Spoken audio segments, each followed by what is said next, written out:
So yun guys, dito na kami sa parking area ng SM ano.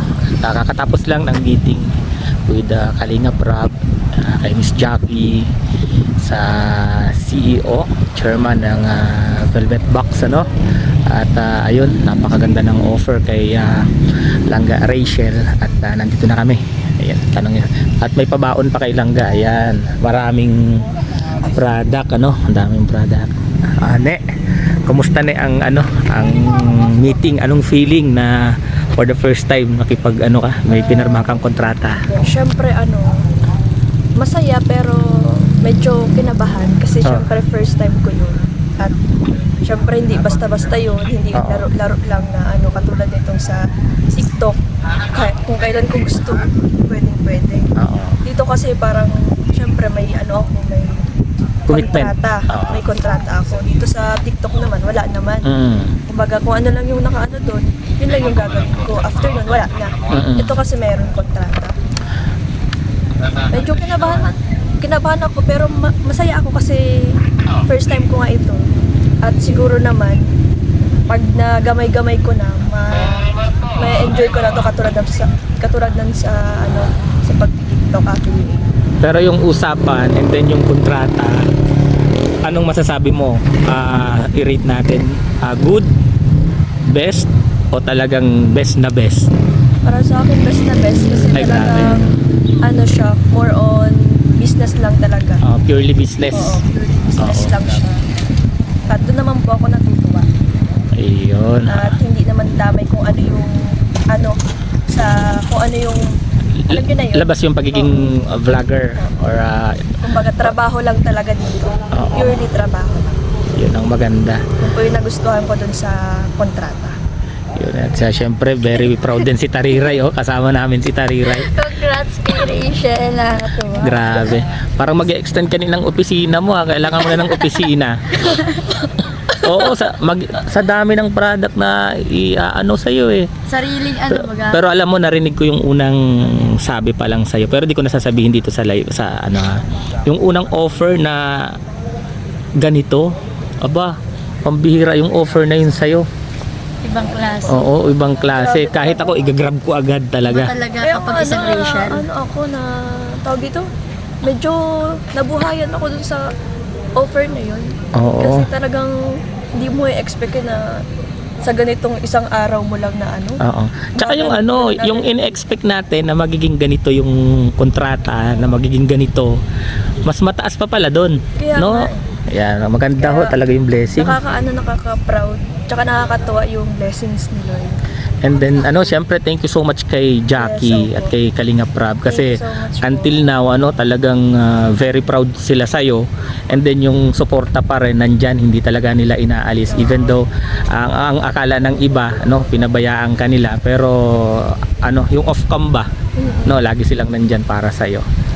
Yun ang kagandahan doon. Pero si Tariray talaga, naka-praying position pa si Tariray kasi talagang nakakatawa naman yung nangyari. Uy, nilipad yung kontrata mo. Hindi, yung take out pala, hindi yung kontrata. Nilipad ayan yung kontrata mo, yung hawak-hawak mo. Ayan yung kontrata ni Copy ko lang. Ito yung kontrata kayo nahulog. Pakita natin yung tatak lang, hindi yung pinaka-kontrata. May tatak ba? Sa taas? Wala. Walang tatak. Ito. Ano yan? Ano lang yung logo? Logo. Wala palang tatak na red velvet. Papakita sana natin. Ay, red velvet. Velvet box. Hindi, sa Mr. Donut kasi yun. Yung cake namin yun. Red velvet. Cake. Red velvet. Velvet box pala.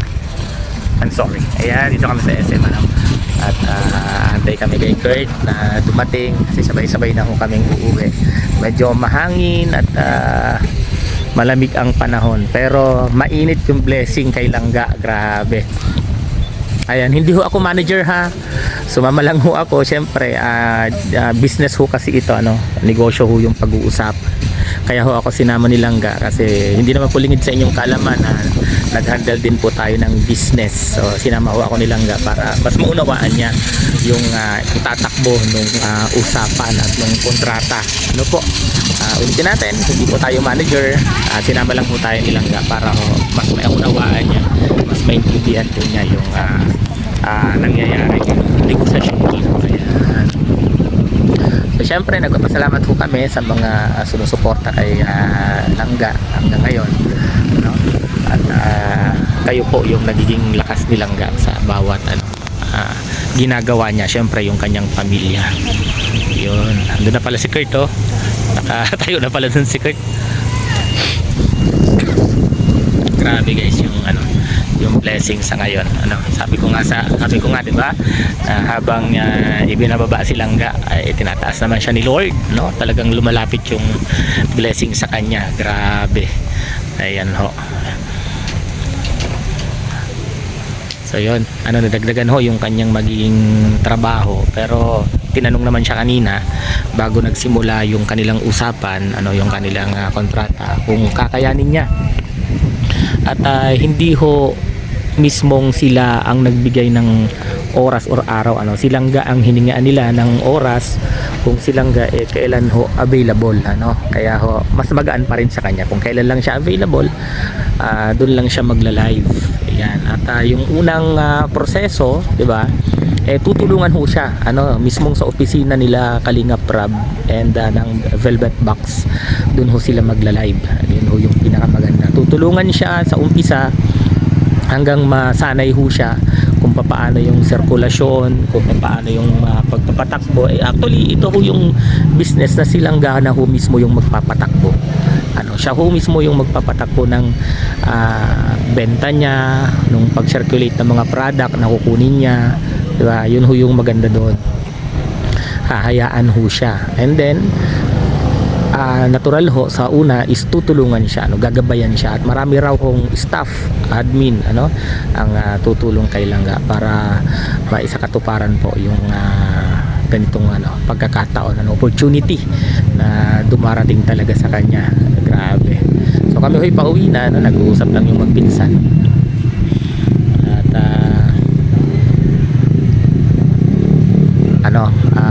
magla-live si Langga mamaya-maya, at abangan ho ninyo.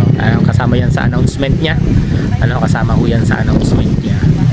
Kaya ho, abangan natin sa kanyang YouTube channel. Lahat ho yan ay dadaan sa kanyang YouTube channel, sa kanyang TikTok, sa kanyang Facebook page, itong Velvet Box. So sana po suportahan po natin yung kanyang bagong journey, bilang tawagin ko na siyang negosyante. Negosyante, businesswoman ako ang inyong Langga Rachel. Grabe, ang ganda ho ng offer. Hindi lang natin pwedeng isiwalat dito, pero ako na ho nagsasabi sa inyo, maganda ho yung offer sa kanya ng